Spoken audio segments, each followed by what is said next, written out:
Je me présente, je m'appelle Nourdine Anetri, je suis coach sportif diplômé d'État. Et dans cette vidéo, je vais vous parler sur comment gérer vos objectifs sportifs et surtout les maintenir à long terme ou comment transformer vos résolutions en habitudes. Alors tout d'abord, je vous félicite parce que vous avez décidé de prendre soin de vous et ça c'est une très très bonne chose. Mais le principe effectivement, c'est pouvoir garder la motivation, la maintenir jusqu'au bout et faire en sorte que ce soit des résolutions prises pour le reste de votre vie. Alors du jour au lendemain, vous vous réveillez et puis vous prenez la décision de bien manger, de commencer une activité sportive. Donc déjà rien qu'au niveau de la nourriture, vous allez devoir transformer ou commencer à modifier votre alimentation, par exemple sur le choix des ingrédients ou des achats, le mode de cuisson, comment je dois m'alimenter, dans quel rythme, etc.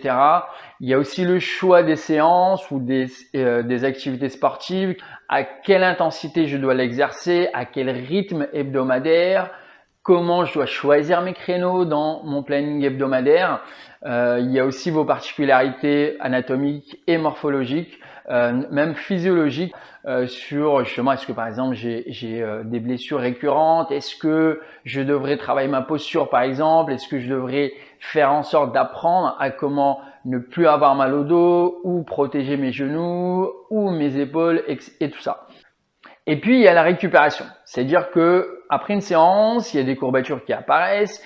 Il y a une fatigue aussi quotidienne ou dans la journée, par exemple, un manque d'énergie ou une envie de dormir ou parfois une irritation parce que vous avez entamé une dépense énergétique supplémentaire hebdomadaire. Donc, comment gérer tous ces points-là?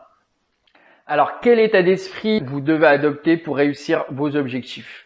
Effectivement, du jour au lendemain, tous ces changements vont vous apporter une charge de travail importante. Alors, comment faire en sorte que justement ces changements puissent se faire en douceur, que vous puissiez garder la motivation jusqu'au bout? Si pour X raisons telles que la frustration par exemple, vous décidez d'accélérer ou d'augmenter la vitesse dès le début, par exemple vous vous retrouvez à faire beaucoup de séances ou transformer tous vos plats, toutes vos habitudes alimentaires, la chose que vous allez créer, c'est un rejet mental et un rejet physique au bout d'un moment. C'est-à-dire que votre corps a besoin d'un temps d'adaptation, notamment physiologique, et votre cerveau a besoin d'un temps d'assimilation. Ce qui se passera, c'est que vous allez garder la motivation pendant les premières semaines, voire entre 3 à 4. La moyenne est entre 1 mois à 2 mois. Par exemple, au bout de ce laps de temps, vous allez vous fatiguer. Vous allez vous retrouver soit avec des rejets de votre corps, par exemple des blessures qui vont s'exprimer, comme des tendinites ou autres, soit avec une irritation mentale, une lassitude, vous en aurez marre. À ce moment-là, cette fatigue vous amènera à arrêter. Vous allez commencer à vous culpabiliser, à vous lamenter sur votre sort en vous disant par exemple que vous êtes nul ou que vous n'êtes pas fait pour le sport. Ce qui est complètement faux.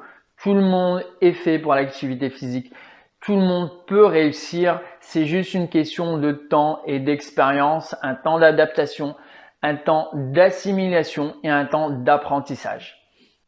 Donc, il n'y a pas d'échec, il ne faut pas prendre cela comme un échec, mais plutôt comme une source d'information. Si ça vous arrive, dites-vous juste une chose, c'est que vous n'avez peut-être pas pris le bon bout dès le début. Parfois, il faut remettre en question sa méthode, sa façon de faire.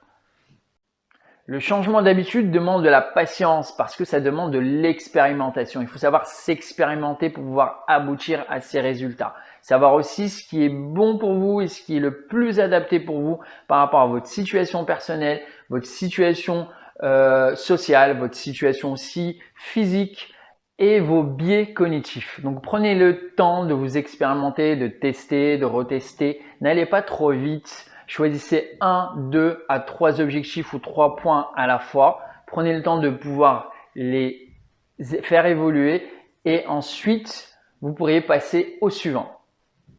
Donc le changement ne vient pas en un claquement de doigts. Vous ne serez que plus satisfait si votre courbe de progression est constante plutôt que de vivre à chaque fois des échecs répétés.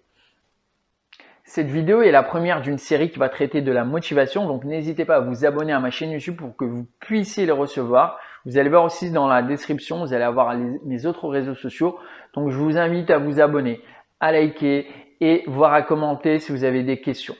Je propose également des entretiens téléphoniques pour apprendre à comment gérer ou plutôt trouver la bonne stratégie la plus adaptée à vous pour que vous puissiez réussir et atteindre ce que vous souhaitez.